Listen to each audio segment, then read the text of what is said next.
Good evening. I am Anil Agarwal, former Chief Manager, Punjab National Bank. This video is in English and Hindi both.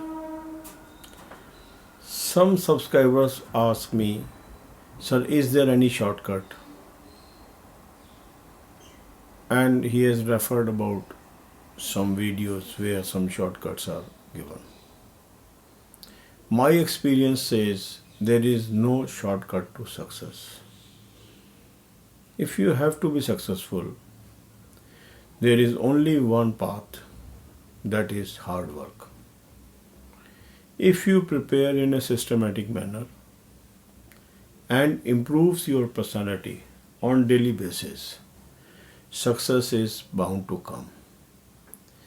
But if you only goes for tricks, I don't feel you can succeed.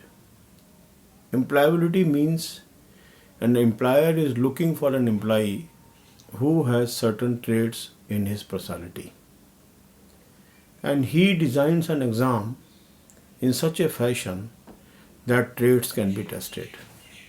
Some candidates complain, Sir, every time pattern changes, and how we can take care of that pattern. Pattern is nothing. The examination is a psychological examination.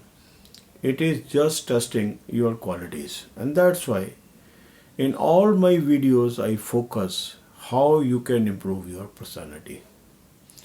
Personality means knowledge about various subjects.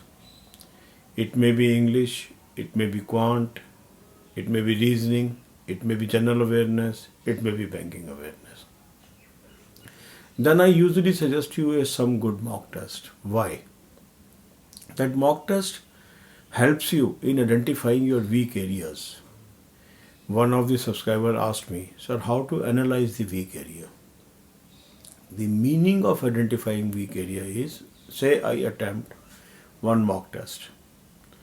And during mock test I come to know that I am not able to solve a particular type of problem. Say I am not able to solve a question of one particular type. Maybe it may be speed, it may be certain type of calculations, it may be related to percentages, it may be related to fractions, it may be related to series. Means I am able to identify the area where I am weak. Certain candidates are slow in addition. Certain candidates are slow in subtraction. Certain candidates may be slow in division. These are basic things. But the moment you identify these weaknesses, the basic textbooks can teach you how you can improve these skills. And if you acquire these skills, that means you become employable. Acquiring degree is one thing, employability is different thing. The employer is looking for an employable person. Mind it.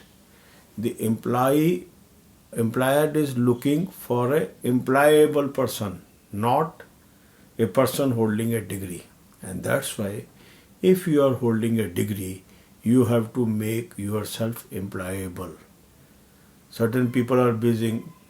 What is the salary? What are the perks? How is the life? These are not the things. In India, you are not picking the job. Employer is scouting for employee. You are just putting your application. The entire discretion lies with the employer. Employer sets the rule. You have to follow the rule. So your role in this world is to make you yourself employable. That means to upgrade your knowledge so that you become employable. That is the focus. And if you focus on that, that means if you use the mock test and identify your weakness and then work on your weak areas to convert them into strong area, your employability chances will improve. That's why I focus on basics in my videos. Thank you very much. अब ये बात हम हिंदी में करेंगे. कुछ लोग पूछते हैं सर शॉर्टकट बताइए. मेरा मानना ये है इस दुनिया में कोई शॉर्टकट नहीं है सक्सेस के लिए। बैंक एग्ज़ाम में सक्सेस का क्या अर्थ है? कुछ लोग कहते हैं सर हर साल पैटर्न बदल जाता है, अब हम कैसे करें? कई जगह वो कहते हैं सर हमें ट्रिक्स सिखाते हैं, आप भी हमें ट्रिक्स सिखाइए। ट्रिक्स कुछ नहीं होती।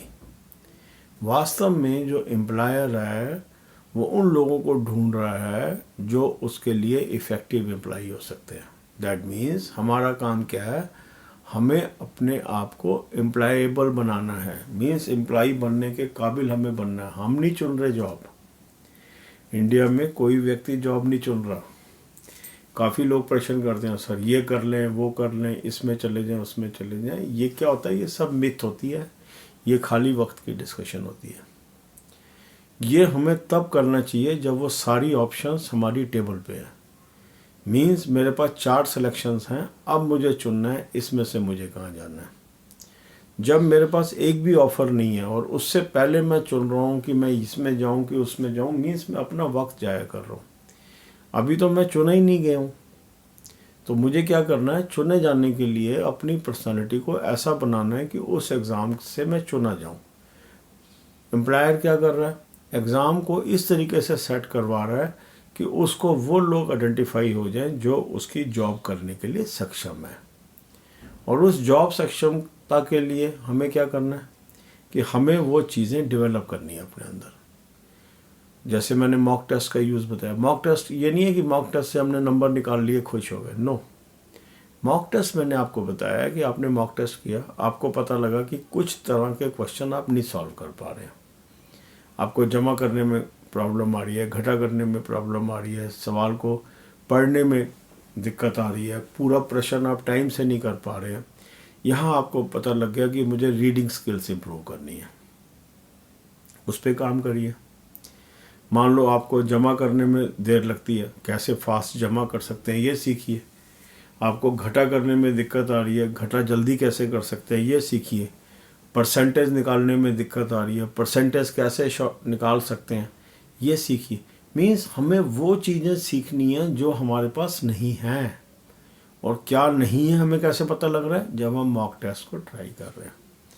तो मेरा कहने का अर्थ ये है कि कुछ लोग उन चीज़ों में बिज़ी रहते हैं, कितनी सैलरी है, क्या मिलेगा, क्या नहीं मिलेगा, इसको भूल जाइए। हिंदुस्तान के अंदर जो जॉब मिलना बहुत कठिन काम है। जो लोग आपको जॉब ऑफ़र कर रहे हैं उसकी क्या कंडीशंस हैं उसकी तरफ ध्यान दीजिए, क्योंकि लोग नहीं चुन रहे हैं जॉब देने वाले लोगों को चुन रहे हैं हिंदुस्तान में।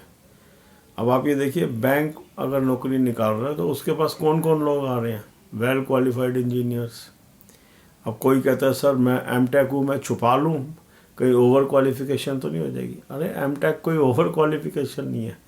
जब हमने ज्वाइन किया था हम भी पोस्ट ग्रेजुएट थे उस समय बैंकिंग के अंदर। इस कंट्री में बेरोज़गारी की स्थिति हमेशा से ही ख़राब है और यहाँ कोई ओवर क्वालिफाइड नहीं है, कोई अंडर क्वालिफाइड नहीं है। मिलने को वो जॉब सिंपल ग्रेजुएट को भी मिल सकती है, ना मिले तो वो पीएचडी को भी ना मिले। तो ये मत सोचो, आप ओवर कॉन्फिडेंस में मत आओ, सच्चाई का सामना करो। सच्चाई ये है, भयंकर बेरोजगारी है इस देश के अंदर। तो जो भी जॉब ऑफर हो रही है अगर हम उसमें जाना चाहते हैं, उसके लिए हमें क्या मेहनत करें कि हम उसके काबिल हो जाएं, इस पे हमें काम करना है। और इसीलिए मेरी सारी वीडियोस बेसिक स्किल बढ़ाने पे हैं आपकी। यदि आप बेसिक स्किल बढ़ा लेंगे आप कामयाब हो जाएंगे। अगर आपको बैंकिंग में नहीं आना, मत आइए। ये मत सोचिए कि कोई आपको कह रहा है कि आप बैंकिंग में आ जाइए। नहीं नहीं, ऐसा कुछ नहीं है। हाँ, अगर आपको रोज़गार करना है और बैंकिंग एक रोज़गार दे रहा है और बैंकिंग रोज़गार एक अच्छा रोज़गार है, ये सोच के अगर आप आना चाहते हैं तो आइए, तभी आपका मन लगेगा बैंकिंग के अंदर। अदरवाइज़ आप बहुत जल्दी फ्रस्ट्रेट होने वाले हैं। क्योंकि यदि आप मान लीजिए इंजीनियरिंग बैकग्राउंड से हैं तो आपका मन तो अपने फील्ड में ही लगना है ना। जब आप दूसरे फील्ड में जाएंगे वह मन कैसे लगेगा? हाँ, अगर उसको अपना फील्ड समझ लेंगे, उसके अंदर मन लगाना शुरू करेंगे तो आप बहुत कामयाब बैंकर हो सकते हैं। Thank you very much. All the best.